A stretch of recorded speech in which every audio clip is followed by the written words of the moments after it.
ഇന്നലെ ഞാൻ വൈകിട്ടാണ് വന്നെത്തിയത്. പക്ഷെ വലിയൊരു നഷ്ടം തോന്നി. അതുവരെ ജ്ഞാനത്താൽ നിറഞ്ഞിരിക്കുന്ന സഹോദരങ്ങളുടെ കൂടെയാണ് ഞാൻ എത്തിച്ചേർന്നത് എന്നുള്ള ഒരു സന്തോഷവും ഉണ്ട്, ദുഃഖവും ഉണ്ടായിരുന്നു. എന്നാൽ കുറഞ്ഞ സമയത്തിനുള്ളിൽ ആ ജ്ഞാനത്തെ ഒന്ന് അവലോകനം ചെയ്തപ്പോൾ എനിക്കും കിട്ടി അതിൻ്റേതായ ജ്ഞാനത്തിൻ്റെ അടയാളം. ഇന്ന് രാവിലെ പ്രാർത്ഥന എന്നാലിത് ദൈവം യേശു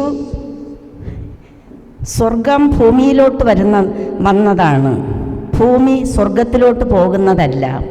അതായത് ഈശോ എന്നെ അന്വേഷിച്ച് വരുന്നു, സമരിയക്കാരി അന്വേഷിച്ച് ചെല്ലുന്നു, ശിമിയോൻ്റെ വീട്ടിൽ ചെല്ലുന്നു, സക്കേവൂസിൻ്റെ ഭവനത്തിൽ ചെല്ലുന്നു.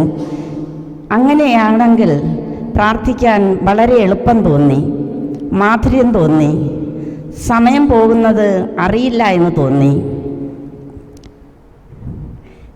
ജീവിത പ്രകൃതമെന്ന് പറയുന്നത് എന്നെ സംബന്ധിച്ച് കണ്ടിട്ടും കാണുക എന്നുള്ളതായിരുന്നു. എന്നാൽ യേശുവിൻ്റെ പ്രകൃതം കണ്ടിട്ടും കാണാതെ പോകുക എന്നുള്ളതും കേട്ടിട്ടും കേൾക്കാതെ പോവുക എന്നുള്ളതും, കണ്ടിട്ട് കാണുന്നത് മാനുഷികതയും കേട്ടിട്ട് കേൾക്കാതെ പോകുന്നത് ദൈവികതയുമെന്ന് ഈ ധ്യാനത്തിലൂടെ എനിക്ക് ആഴമായൊരു ബോധ്യം നൽകി. അപ്പോൾ എൻ്റെ ശൂന്യമായ അവസ്ഥ എനിക്ക് മനസ്സിലാക്കി തന്നു.